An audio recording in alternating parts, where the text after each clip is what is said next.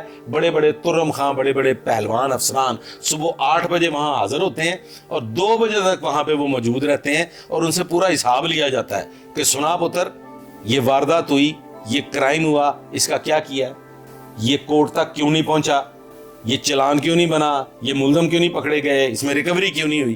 تو سی سی پی او لاہور سے جو لاہور پولیس ہے نا, وہ کوئی اتنی خوش نہیں ہے. تو میں یہ سمجھتا ہوں کہ یہ جو سٹیٹمنٹ دلوائی گئی, یہ سٹیٹمنٹ ان کالی بھیڑوں کی طرف سے دلوائی گئی, کیونکہ لاہور پولیس کے پاس ایک نگینہ ہے سی سی پی او لاہور کی شکل میں, اللہ تعالیٰ اس کو قائم دائم رکھے. ہی از اے ونڈرفل آفیسر. اس کے علاوہ بھی لاہور میں 4 آفیسرز ایسے ہیں جو بڑے باکمال افسران ہیں, لیکن میں افسران کی تعریف کر کے یہ ٹھپا نہیں لگوانا چاہتا کہ جناب یہ تو پولیس افسران کی تعریف کر رہا ہے. میرے ذاتی ان لوگوں سے بڑے قریبی تعلق ہیں, میں ان کو ذاتی طور پہ جانتا ہوں, میں ان کے کام کی لگن کو جانتا ہوں, میں ان کی ایکسپرٹیز کو جانتا ہوں, میں ان کی دیانتداری کو جانتا ہوں. تو یہ بات طے شدہ ہے کہ اگر ہاں غنڈہ عناصر جو ہیں وہ ٹھیک ہے, یس دیکھیں جی, غنڈہ عناصر نہیں سر اٹھا سکتے. غنڈہ عناصر کی کیا مجال ہے, کیا پدی کا شوربہ, کرمنل ہوتا کیا ہے. دیکھیں پولیس جو ہے نا میرے بھائی, یہ جو آپ نے سوال کیا نا کہ لاہور میں جرائم جو ہیں وہ بہت, نہیں, جرائم کوئی نہیں بڑھ رہے. یہ جو آپ کو نظر آ رہا ہے لاکھوں کی آبادی ہے, اس لاکھوں کی آبادی میں اگر آٹے میں نمک کے برابر بھی جرائم نہیں ہے, لیکن چونکہ اب سوشل میڈیا کا دور ہے اور ڈیجیٹل زمانہ چل رہا ہے, کیمرہ چل رہا ہے, موبائل چل رہے ہیں, بات پھیل بڑی جلدی جاتی ہے. ایک بات ذہن میں رکھیں جناب کہ پولیس کے ہاتھ ہیں بندھے ہوئے, پولیس کو بڑی حدود و قیود میں رہ کے کام کرنا پڑتا ہے, پولیس کھل کے نہیں کھیل سکتی, پولیس وکٹ چھوڑ کے نہیں کھیل سکتی. آپ لوگوں کو اس بات کا پتہ ہی نہیں ہے کہ پولیس نے بڑی مشکلات اور رکاوٹوں میں کام کرنا ہوتا ہے, اس کے باوجود پولیس کام کرتی ہے. اور اگر پولیس کو فری ہینڈ دے دیا جائے تو میں آپ کو بتا رہا ہوں کہ کرمنل سوسیجی کی طرح سوئے گا نہیں, بلکہ علاقہ چھوڑ جائیں گے. علاقہ غیر بھی پاکستان کی حدود میں ہے, وہ بنگلہ دیش چلے جائیں گے. اب اگلا سوال تھا کہ پاکستان, ہاں کہ جی وہ جو اینکر پرسن ہے جنہوں نے مجھ پہ پروگرام کر دیا, انہوں نے کہا جی کہ پاکستان میں روزانہ کی بنیاد پہ 4 لاکھ پاسپورٹ بن رہے ہیں. تو مجھ سے یہ سوال کیا گیا کہ جناب اس پہ آپ کی کیا ٹیک ہے. دیکھیں جناب, بات ذہن میں رکھیے, ہم لوگ ہیں کام چور, ہم لوگ ہیں ہڈ رام. ہمارے یہاں پہ کلچر ہے کہ 1 کمائے 10 کھائیں. ہم نے اپنی پھوپھیاں, چاچیاں, ماسیاں, تائیاں, اپنا پورا ٹبر پالنا ہوتا ہے. ویئر ایز ہماری جو انکم ہوتی ہے وہ 1 مین انکم ہوتی ہے. زیادہ سے زیادہ آپ اپنی بیوی کے ساتھ اس میں حسن سلوک کر لیں گے, چھوٹے بچے ہیں ان کو آپ تعلیم کی طرف لے کے جائیں گے. کس نے منع کیا ہے, کیا رکاوٹ ہے کہ آپ اپنے بچوں کو گورنمنٹ انسٹیٹیوشنز میں داخلہ نہ دلوائیں؟ کیا آپ کو شوق ہے کہ آپ نے جناب بون فائر اسکول میں اور جناب ریڈ ڈے اور بلو ڈے اور گرین ڈے اسکول میں اپنے بچوں کو داخل کروانا ہے؟ جب آپ سب یہ فیصلہ کر لیں گے کہ ہم نے اپنی اوقات کے مطابق زندگی گزارنی ہے, ہم نے اپنے جو ہمارے ریسورسز اور جو ہمارے سورسز ہیں, جو ہمارے معاملات ہیں, ہم نے ان میں رہتے ہوئے اپنے بچوں کی پرورش کرنی ہے. اور جب ہم گورنمنٹ اسکولز, گورنمنٹ انسٹیٹیوشنز کا انتخاب کریں گے اور اپنے بچوں کو وہیں پڑھائیں گے تو ہمارے اخراجات یقیناً ہمارے قابو میں رہیں گے. ہم اگر سوچ سمجھ کے بجلی کا استعمال کریں گے تو یقیناً ہمارے اخراجات ہمارے کنٹرول میں رہیں گے. تو یہ جو 4 لاکھ پاسپورٹ بن رہے ہیں, یہ وہاں پہ بھائی جان کتے نہلانے کے لیے تیار ہیں. اپنے ملک میں رہ کے کھیتی باڑی کرنے میں ہمیں شرم آتی ہے. ہم وہاں جا کے ٹیکسی چلانے میں فخر محسوس کرتے ہیں, اپنے ملک میں رہتے ہوئے ہمیں رکشہ یا ٹیکسی چلاتے ہوئے شرم آتی ہے, ساڑی ناک نہیں رہتی. تو جب آپ اپنی ناک کا بھی خیال رکھتے ہوں اور آپ کو اپھل کی کمائی بھی چاہیے ہو, تو پھر آپ چھپ چھپا کے یا تو کرائم کرتے ہیں یا پھر پاسپورٹ بنوا کے ملک سے فرار ہو جاتے ہیں. آج تک کے لیے بس اتنا ہی. اللہ حافظ.